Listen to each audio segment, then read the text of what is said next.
Hello, I am just checking into Facebook here to watch the Facebook Live show up. So that way I can answer any questions in case anybody has some. I hope you're all doing well. Thank you very much for checking in and saying hi. Very nice to technically not see you because I can't, but very nice to know that you're here at least, and that is a good feeling. And starting later than I usually do because this is normally every Wednesday at 6:30, and it's almost 7 o'clock because we're going to keep it a bit of a shorter one because we're going to talk about a simple topic about how or why we actually even need a coach or a therapist and how that makes a difference in your personal development versus just doing it on your own or reading some books or researching it, and just going to kind of compare that and just and I'd love to hear your opinions or have a conversation about it, or even hear about your experiences about the difference between doing it on your own versus getting some support and help. So trying to find, I don't know why I can't find my live showing up on Facebook, and I know that it is there because I see that people are watching, but I can't find it. So if anybody says anything, just letting you know I won't be able to see your comments because I can't find the actual live for who knows why. It says is live now. I'm live now. All right, I'm going to go in and see how live I am right now. Oh, apparently I am. Look at that. All right, well, there we go. So if somebody comments, now at least I can see something. Awesomeness. Yay. All right, that means I can get started. So, hi. Trying to keep the start time down shorter and shorter with every week so you don't sit through like these 5 minutes of me just like trying to get it set up. But that is the life of a live streamer that's live broadcasting. There's always that kind of initial setup. So anyway, I am here. You are either here now or you are here in my future. You're now. And I'm very grateful that you are here and watching.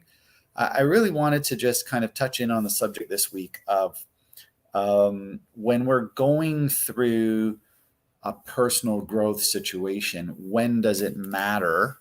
Sorry, I just realized I want to get the microphone close to my face. When is the right time to actually call in for help? Because I do believe that for psychological, emotional support, professional help, guidance, suggestions, processing, these are all in the realm of therapy and coaching. And I think that, I don't know any stats on this, but it's been my personal experience that most people don't actually go to therapy or get coaches. And I think that, and I don't know if that's statistically true, but because I think most people wouldn't tell me if they were getting therapy just in regular conversation.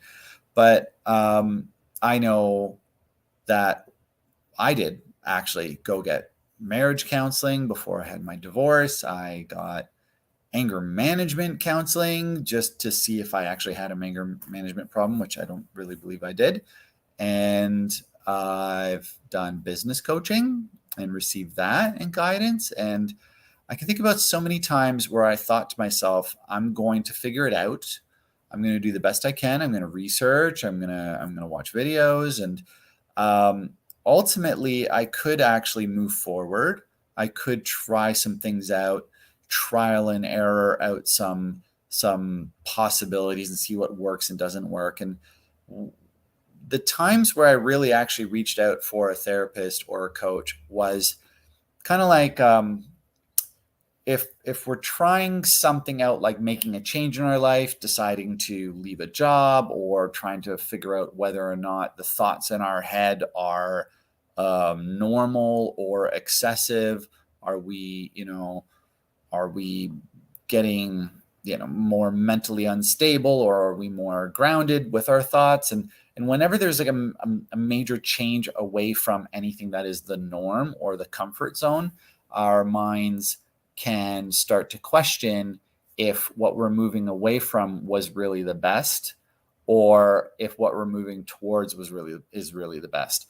And because familiarity and comfort really create a lot of neural pathways of a habit, and whenever we try to break a habit, it gets really difficult to stay with that growth and that repatterning and rewiring in the brain away from an old habit and an old comfort zone, an old familiarity, an old norm, and moving towards something that is not been done before, unfamiliar. And our brains tend to see the unfamiliar as unsafe, the fear of the unknown. And so for me, I feel like two things that I've made use of for when I decided to turn to a coach or a therapist, whether personal development or business development, came down to these two things. Number one, if I researched, looked online, read, got people's and friends' opinions, tried stuff out, and if I felt like, I talk a lot about resources, and if I felt like I had the resources, the time, the money, the patience, the energy to trial and error some methods, some just learnings, to see what really fits for me. If I had enough time to be able to try that out and enough people resources to bounce ideas off of, am I really seeing the truth of the matter? Am I really experiencing what I think I'm experiencing? I would continue to go for as long as I have the resources. So if I have the resources, I might go years before I ask for support and help. I might go months. If I am very sad about something that has happened to me, how long do I carry that sadness for before I start to get drained, before it starts to impact my life, before my personal energy and my financial resources or my living situation, or even the strain on my friends of the emotional weight on them and my family? How long can everyone carry something like a sadness or a confusion or a pain that I might be going through? How long can everybody, me and them, carry it for? And that will kind of dictate when it's time to go see a therapist or a coach, is when we're out of resources, when we've run out, when everyone else has run out, people aren't helping anymore, nothing we're doing is helping anymore, and we're starting to get more and more down and sad and heavy. And then there comes a point where we're like, I don't know if I can get out of bed. I don't know if I'm starting to lose hope. I don't even have the resources to even stay positive anymore. This is where we really got to call for help. And if we've already made use of friends, feedback, checking things online, now's the time to call a professional.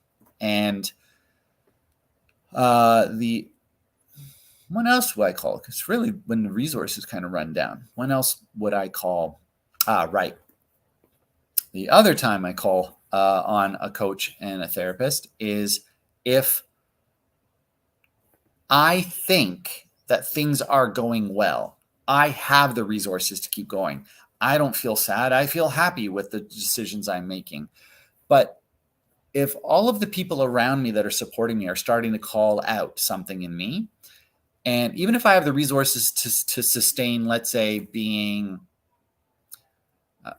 I don't get enough sleep every day, but I have enough resources to drink a bunch of protein powder or whatever and get through my day, get the work done, pay the bills. And let's say I manage that and I call myself fine.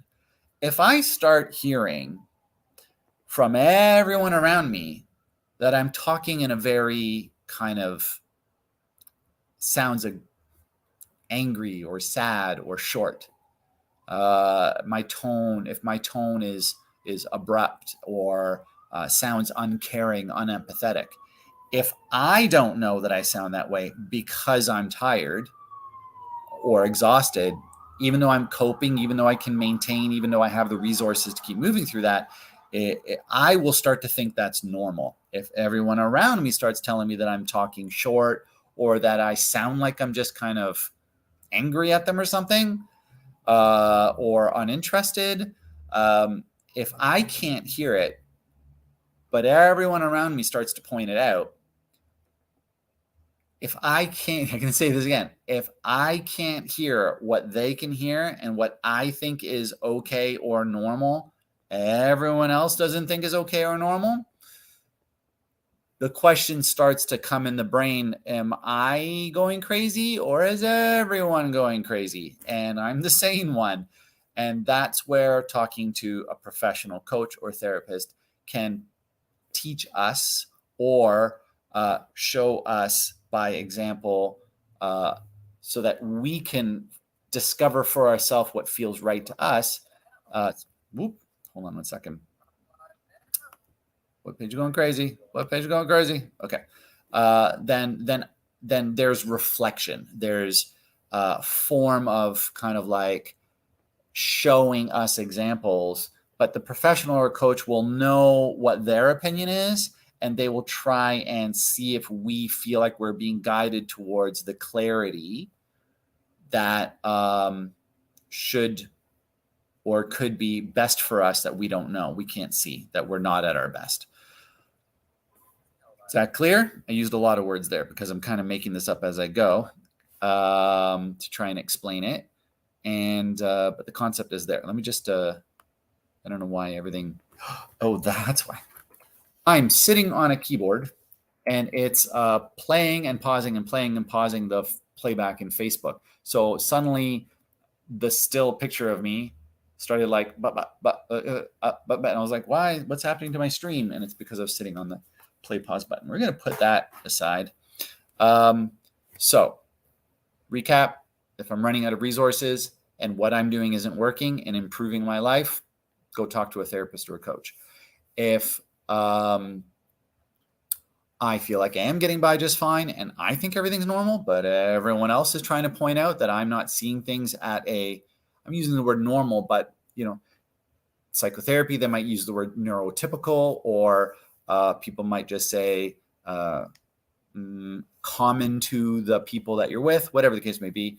If everyone else is pointing it out and I can't see it, then it does help to talk to somebody who is trained and is professional and has studied many cases, and to get the feedback from them. And that's when I would go to a therapist or a coach. What if I don't? What if I just decide that I don't have the money or the resources or the time, or don't think that I need to go see that therapist or coach? What if I think I am normal and everyone else needs to change? I have been there.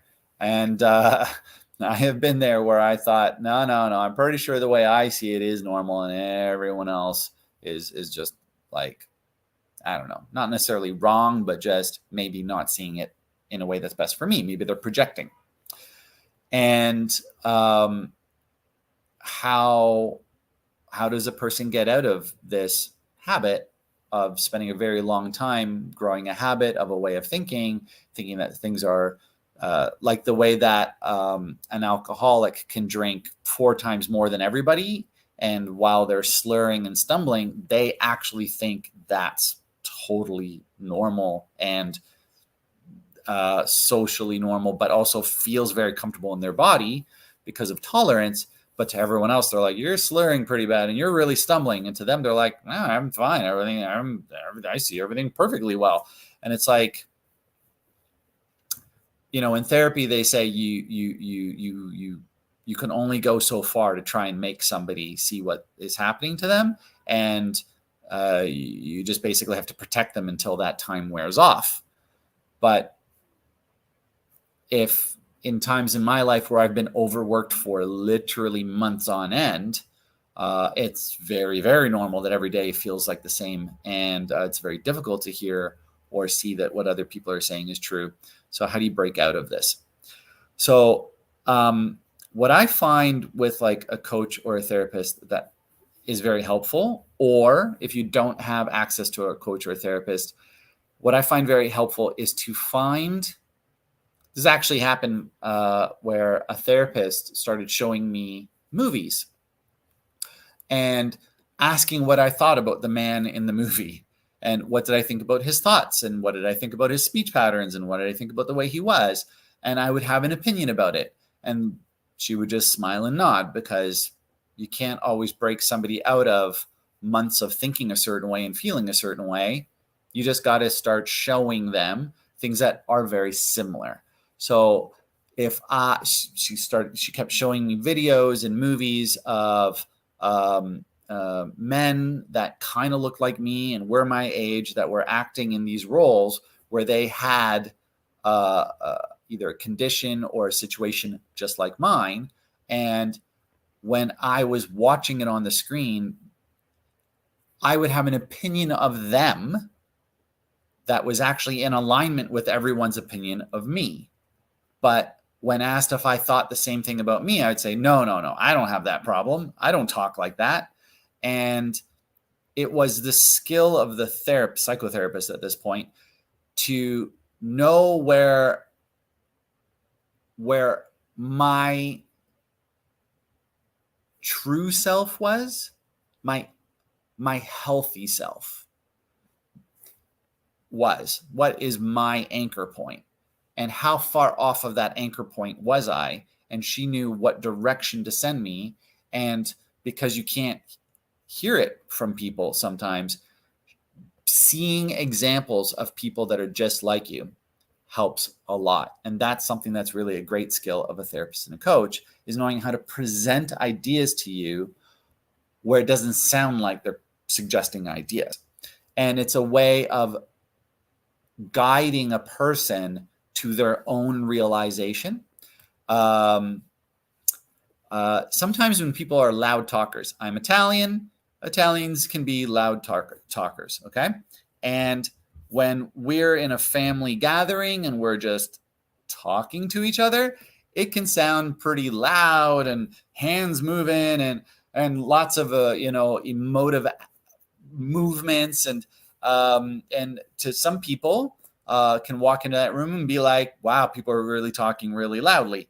And to us, we're like, that's totally normal. This is maybe that is loud compared to others, but like, we don't call that loud. We call that normal. But then when I go to someone else's family gathering and I start talking like this, I have to look out in the room and see if I can recognize if I'm meeting people where they're at. Am I mirroring, modeling, matching, reflecting? And if I'm not doing that, then I might need for someone to point out to me, like, like that's just pretty loud. You're being pretty loud. You're being pretty boisterous for what the mood is here. And because I might not catch it because of my norm. And then I might even argue and say, I'm not loud at all. I don't know what you're talking about. And that's when I have to listen to each person in the room. And I love using SUD score, the subjective units of distress scale, even though it's for distress. I don't care. I don't know why it's called SUD score. It's just a score out of 10. On a scale of 1 to 10, how loud do I think they are right now? And then while I listen to that and give that a number, I then try to listen to myself and say, on a scale of 1 to 10, how loud am I right now? And that's some amount of self-realization and self-adjusting mindfulness practice. But sometimes we don't know to even have that mindfulness practice. And that's where a coach comes in really handy to give us a tool like that score. I give that to people all the time.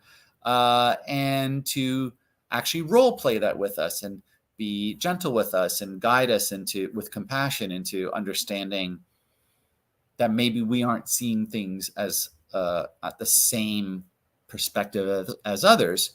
And if we want to make connections, we might make choices to shift how we are by nature to be more cohesive with a group. But sometimes the shifting that we're doing to be cohesive with the group actually does show us within ourselves some unprocessed trauma, some unrealized self-awareness of who we are really versus who we were programmed to be. And that's all the value of using and working with a coach and a therapist.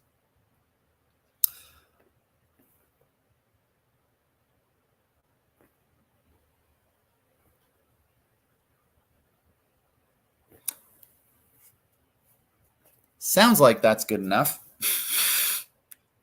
Any questions? I see Lydia laughing and smiling. And Lydia, happy to hear any feedback about that, or even hear a story about when do you feel like for you would make the call to say, you know what, I think I better talk to a professional about this.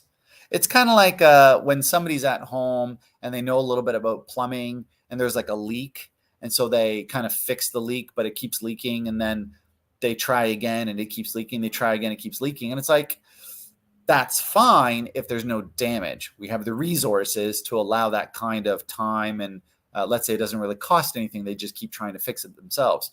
But if there's like, they're purchasing parts to fix the leak and that's starting to drain money, they're using up time that they could be using on other things. And if the person starts to actually cause water damage because they're trial and erroring something to take care of it themselves, there's a point where if there's damage or loss of resources where it's like, maybe we should have just called it a plumber, you know?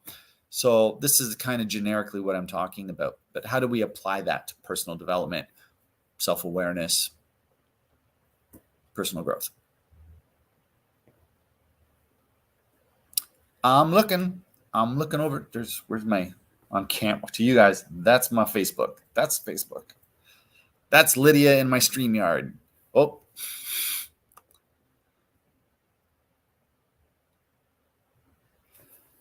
Cool. So that's awesome. Let's say that. So we got a comment on the screen that says, I feel like I wouldn't go to a conventional psychiatrist ever. Keeping in mind there is a slight difference between psychotherapy, like I'm an expressive arts therapy practitioner, so like expressive arts therapist, art therapist, psychotherapist, spiritual psychotherapist. Then there's like psychiatrist, psychologist. So does that apply to,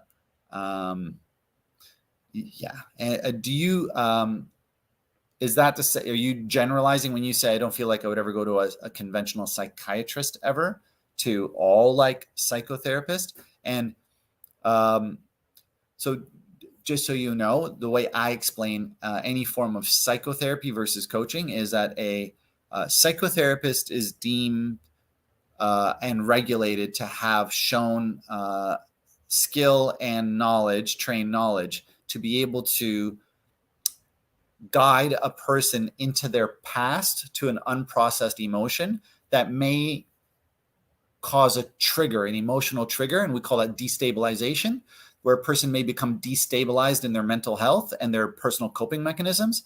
A psychiatrist, psychologist, a psychotherapist should have enough training and experience and skill to know if a person is going to become destabilized and to avoid that, how to avoid that. But they also have the training to help somebody become a little bit destabilized and then restabilize them in a shifted perspective. That's psychotherapy as a field, and it does deserve a lot of respect for the amount of skill and training that goes into knowing if a person's going to get triggered and how to avoid that altogether, and also how to give and teach coping mechanisms to people that need that. And my level of that is just at expressive arts therapy. So we have, we call it the liminal space. So like there's a centering, the liminal space of decentering, processing, reorganizing, and then recentering and coming back into the conscious. Coaching is by trade entirely forward moving. This is goal oriented. It's about creating habits, tools, coping mechanisms, even to be able to keep pushing through a change and push through the unfamiliar sense of destabilization and unclarity and confusion and keep moving towards the goal and not quit. That's primarily coaching. Okay. Yes, it would be, who knows why Ontario Health OHIP doesn't cover psychotherapy. I mean, why does somebody have to have benefits for psychotherapy? Some people might say that it's because the same government actually sells cannabis legally and alcohol legally and gambling legally. And cigarettes legally, and maybe those are all coping mechanisms by some people instead of just giving them free psychotherapy so they don't need all of those coping mechanisms. So some might say that that might be a reason why it's not covered. But some people might also call those people conspiracy theorists. Opinions, right? But there are call lines. I mean, there are free, there's support lines, there's programs, Alcoholics Anonymous, there's suicide hotlines. Bell has the mental health. There are definitely programs and coverages for that. Just want to de-brighten my camera a little bit before we end here. Getting a little bright. Sun's coming in. Sunset time. Any other sharings, other options we're encouraged to? Yeah. We're definitely encouraged a lot of that. You know what? Good point. So another time where you might choose to seek a form of therapist or coach is if you are taking a lot of medications, as somebody might say. Now, I have to watch. I can share this from my personal opinion. I'm not allowed to give you any kind of medical advice around prescription drugs, but there are people that have told me that their antidepressants were prescribed to them by a doctor and that they were told that they would have to stay on those because of a chemical imbalance. And their doctor informed them. I have at least 3 people, clients of mine, who were instructed by their doctor that they should stay on those medications. And at some point, these particular clients who did come to me felt that they were being destabilized in some way, whether it was their mental health, their clarity, their focus, their ability to judge a situation as in a grounded way, whether it being like if they were accurately interpreting a situation or projecting. They felt distortions happening and also physical health issues. And if in the cases where that started to happen, they were then prescribed a second drug to deal with it. And so some of these clients of mine who are going through this situation with their antidepressant drugs came to me, and I made use of hypnotherapy and empowerment coaching to just want to really keep the lighting good, to help them to connect to what the source, to discover if there was something that was not a chemical imbalance, but instead an actual repressed emotion, memory, unprocessed trauma. And in some of these situations, anybody that was a client of mine, at least, that came with antidepressants, when they developed good, strong self-awareness, good sense of self, good sense of a grounded sense of being able to relate themselves to the world outside of them, compare themselves with others like them, they came to realize that they were carrying sadnesses and emotions that weren't processed. And when we worked through a process of connecting and releasing those emotions, I think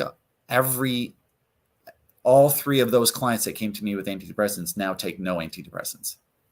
They take none at all. And yet they had been taking them for months, if not years, in some cases, due to being prescribed them to help with their sadness or whatever the mental condition was. But through some coaching and therapy, they didn't need it anymore. What was that stage where they felt like they needed to reach out for a coach or a therapist when they already had medical supervision? And there was an ability in all 3 of these people to see who they were in the moment versus who they were a year ago. Also, they were looking at life goals and seeing if they were staying on track to reaching those goals. And when they were not feeling reliable or clear on being able to reach those goals, that's when they started to question, is it me?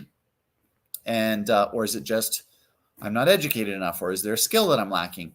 Or is it that I'm really not seeing things clearly and I'm misperceiving? And that's when they sought the coaching and the therapy. And I mean, within a few months, they had they chose on their own volition to stop taking antidepressants, and then got cleared by the doctors in all cases that they really didn't need them anymore.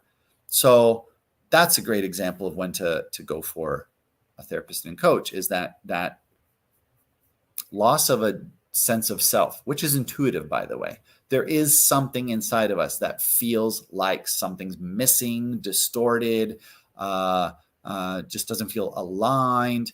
The energy feels off. There's something about the vibe, or there is this sense of like seeing others in the world and saying everything about them, they're just like me, except I don't think the way they think. They're thinking clearer than I am. They're thinking more positively than I am. If so many other things are similar between us, why don't I act the same way? So there's that reflection modeling and mirroring that helps people to really know when it's time to go get professional coaching and or therapeutic advice. Great points. Great points. Really love this sharing. This really helps me to keep the conversation open about your experiences and giving some good perspectives on when it is time to take action and when it is time to get support around that action.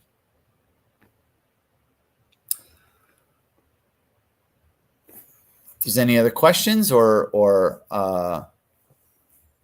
comments, sharings, because I'm giving for today's session an opinion and a general guide on when it's time to go make that call to get help and support.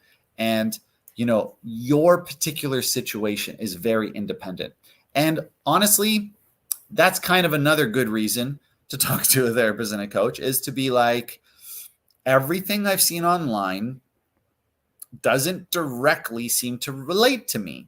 If you have difficulty relating all of the answers, if people are like, I'm telling you right now, you just got to go do this. I'm telling you, you just got to forgive them. You just got to let it go. You just got to say, I'm sorry. You just got to like understand that you got the future and the past is in the past. And it's like, if like none of those are working, but it seems like everybody's saying it, it's working for them.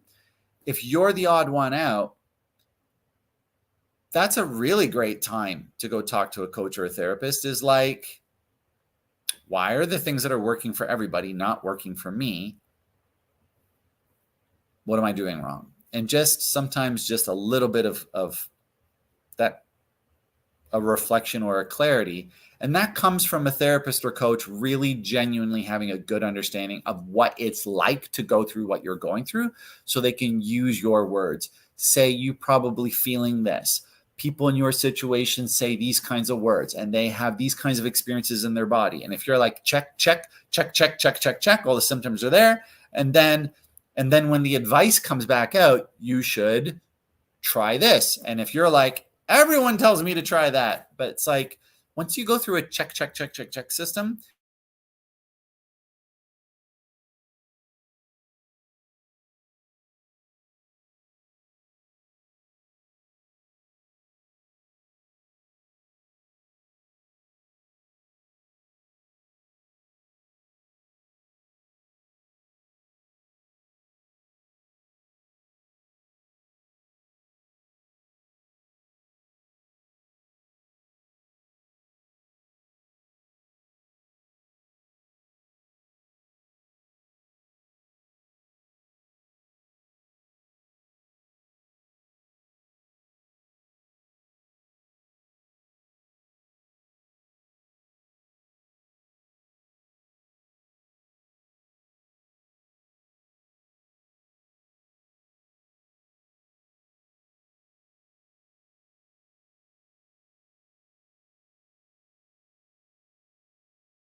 What happened?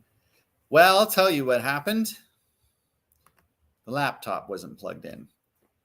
So here I am. I'm back. And wow, shout out to StreamYard software for my computer literally turning off, then me running and getting a plug, and then turning this back on. And you're still there. That's amazing. Wow. I am impressed. So, I was actually pretty much done anyway. So if there's anything else anybody wants to share, so somebody says, I found that letting myself be crazy was the best solution. And that's okay until you start running out of resources or your thoughts aren't really matching the people's feedback, or things just don't work. Bills don't get paid, or you just cut out from the world. So yeah. I had a mystical experience and had a hard time finding help. Well, yes. I mean, having difficulty finding a good coach or a good mentor or a good support friend, that's probably, I think, the number one problem I hear, because I've heard of people that have gone to, I've heard of people, just like what you were saying, I've heard of a lot of people saying they went through a massive spiritual awakening, or, dreams happening and they don't know how to interpret it, or, all of the stories and examples that are being given to them don't feel like they're perfectly mirroring and matching the version of the story of their life that they're in. And so it's hard to relate the answer or the suggestions. And that's where the skill of the coach and therapist comes in. Because I've actually seen people that were at very high levels, PhD levels, that were just categorizing a little bit too much, saying, oh, you got these symptoms, so you have ADD. And then they come to me and I'm like, you definitely don't have ADD. You have this other thing. And it's just because I draw from spiritual yoga, mindfulness, expressive arts, NLP, hypnosis, coaching, and I'm just pulling from all of the varieties and letting it be more intuitively, or let's say more broadly able to see the possibilities. And that's a really difficult challenge to, I should do next week on this. When is going to a coach and a therapist unhelpful? And it's when they, sometimes when we go to a coach or a therapist, they're too focused on their methodology. So if you go to a medical doctor and ask them for an herb, a Chinese herb, they're going to say, no, we got these medications for that. And vice versa. You go to a Chinese herb specialist and they're going to be like, I would never give you a Tylenol. I would give you willow tree bark. That's a thing. Natural aspirin. So, right. So there's also the challenges of trying to find, but let's be accurate here and say it's not an issue with therapy or doctors or psychiatrists. It's an issue with that doctor, that therapist, that psychiatrist, because they may not have enough broad training or acceptance of what's outside of their field. But I've definitely been hearing more and more really great stories of people in the allopathic Western medicine field that are much more accepting of energy work. Or I got called in once.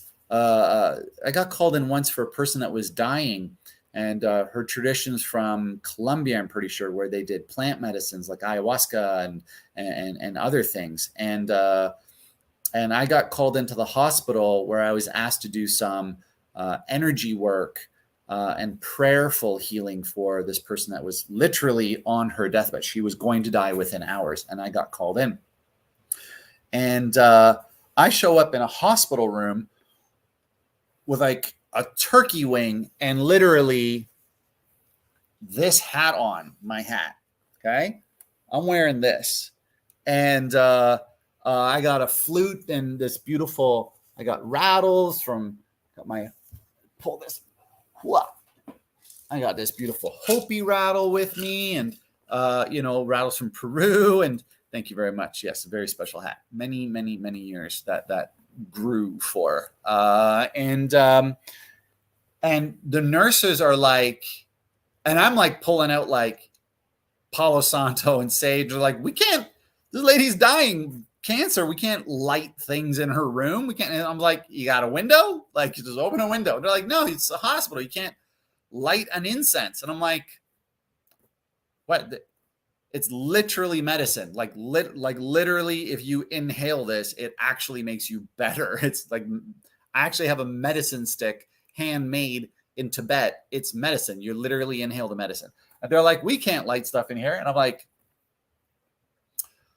okay. And then they're like, what's the purpose of this? Why feather? Why rattle this rattle? And I'm just like, they're all scientifically proven. It's not just some form of spiritual or traditional belief, that they're real things that really do have an impact on somebody.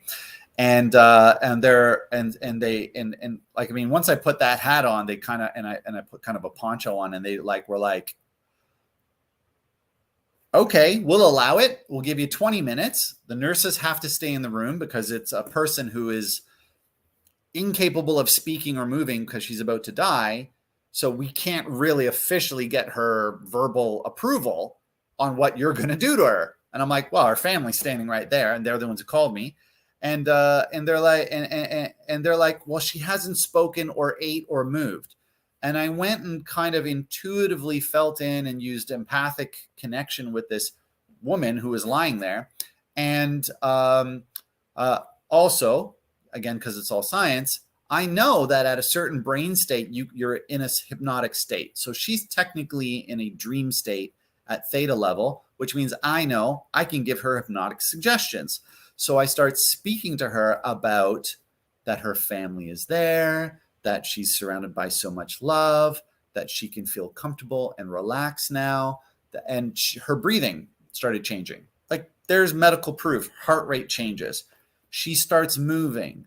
Her family's like, she doesn't speak. She can't say anything. She's going to die within hours.